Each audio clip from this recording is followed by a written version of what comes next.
Lionel Messi just won another battle in the United States. And honestly, the most impressive part is that we're already starting to normalize it.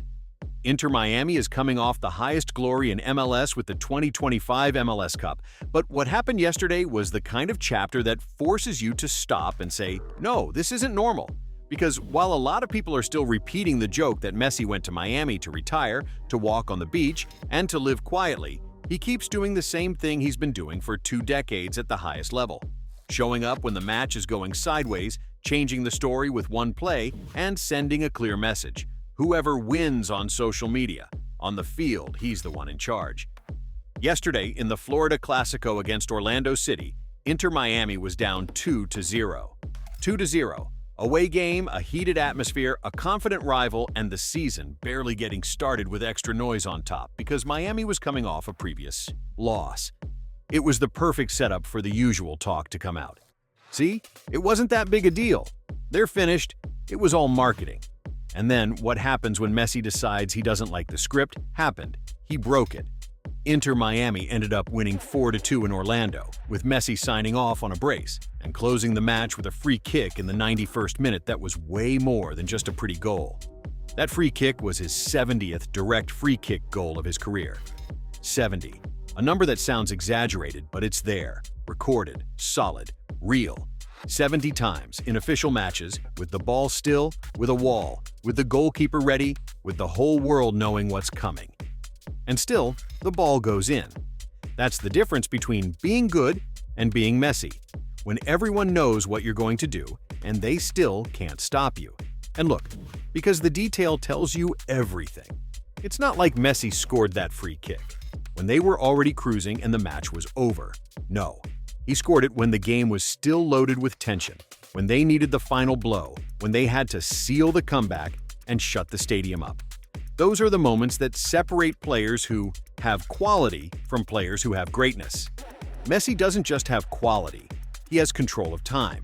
He has that instinct to feel the match like he's watching from above, like he has a map in his head that tells him exactly where the opponent's sphere is, where the gap is, where the second is when the defense drops half a step, and how to turn that into a stab.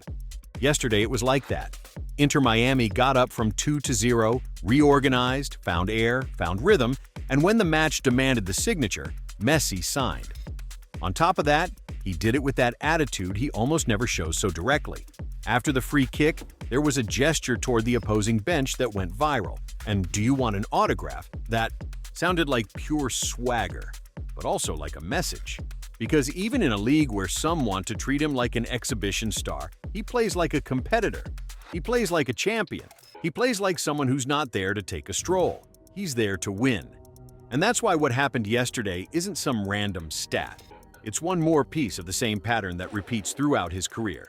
Messi arrives, the standard goes up, and titles start falling. And if someone tells you, yeah, but it's MLS, all they're showing is that they're not watching the whole movie. Because the point isn't to compare leagues like they're video games with different difficulty levels. The point is to understand impact. A player can arrive somewhere new and still be good. That happens. But arriving somewhere new and transforming a club's mentality, changing how people look at you, changing how opponents play you, turning matches into global events, and on top of that, winning. That's something else. That's dominance. That's ownership. That's what makes the title of this video not an exaggerated phrase. Messi is the owner of the world, because wherever he goes, soccer revolves around him.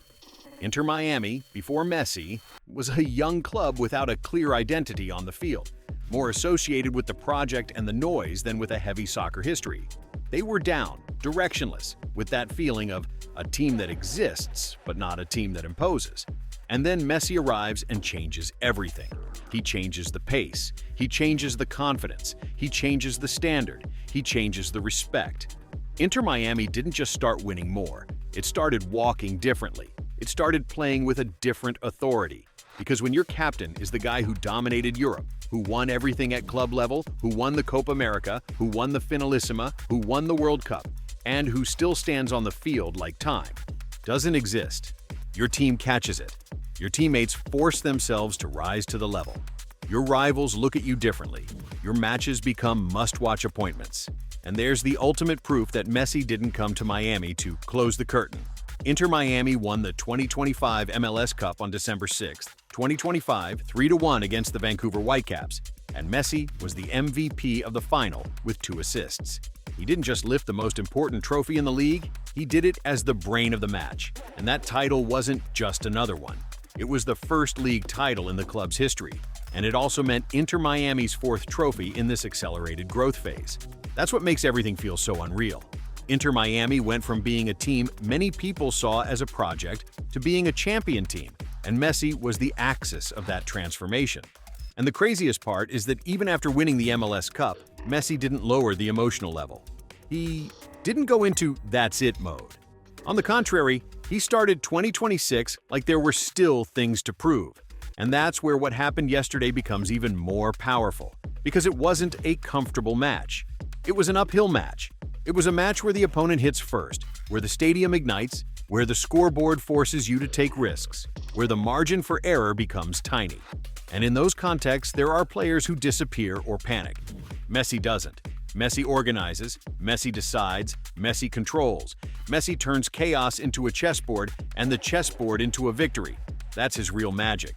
It's not just the dribbles, it's not just the goals. It's the ability to make everyone else play the match he wants.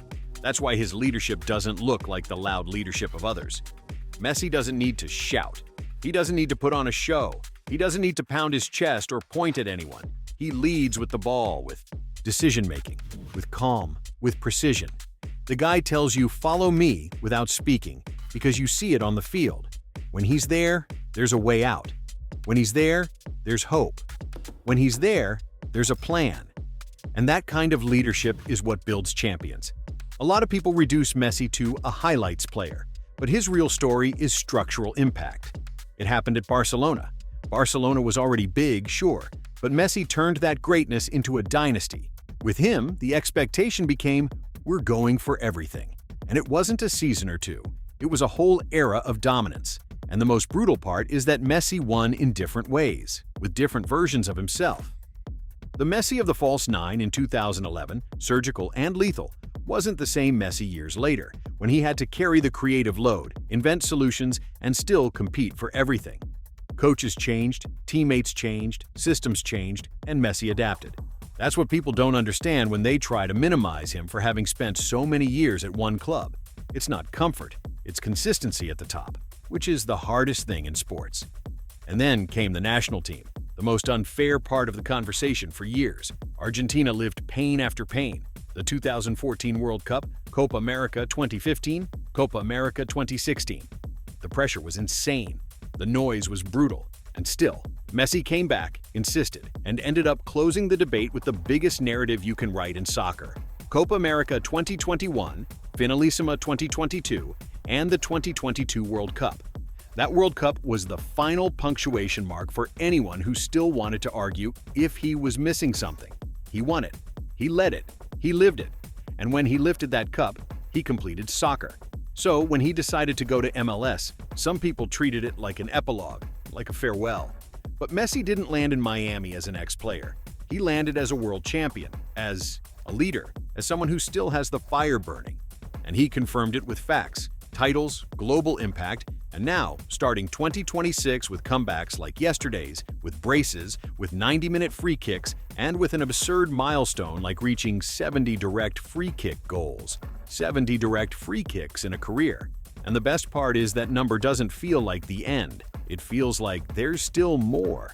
Because Messi has something very few have. His game doesn't depend on physical explosiveness. It depends on intelligence, reading, precision, patience. And that ages better than any attribute. His soccer brain is the most dangerous weapon there is. A defender can run more than Messi.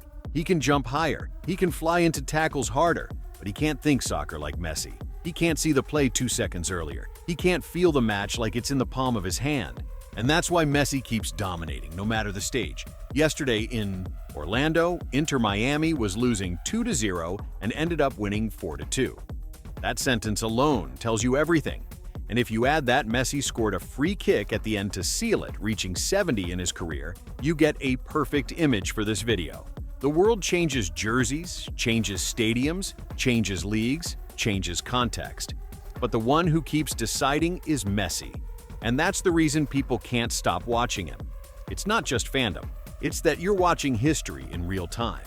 You're watching a player who, even when the entire planet has been watching him for years, still finds ways to surprise you. Even when you think you've seen it all, he buries a free kick in the 91st, pulls off an away comeback in a rivalry match, and on the way gets to 70 direct free kick goals like it's just any number. And that's where the narrative becomes inevitable. Messi isn't chasing his legacy. Messi is stretching it. Others dream of a Dostoyevsky ending. Messi turns the ending into another peak. Others hope to say goodbye with applause. Messi wants to say goodbye with trophies. That's why Inter Miami isn't his retirement. Inter Miami is another chapter of dominance, another stage where the best of all time keeps acting like the best of all time. Different teams, different teammates, different coaches, different leagues, different ages. Same result. Messi decides, Messi elevates, Messi wins. So if someone still doesn't understand why we say Messi is the owner of the world, let them watch yesterday's match, watch the 90-minute free kick, watch the comeback, watch the number 70, and understand the message. This isn't coincidence. This isn't marketing. This isn't nostalgia. This is active greatness. This is the GOAT competing for real. This is Lionel Messi doing what he's been doing for 20 years, taking ownership of soccer, one field at a time. And if you think this is already enough, if you think this is already the end, be careful, because Messi especially enjoys it when the world thinks it's over. That's when he most likes to show you it's not.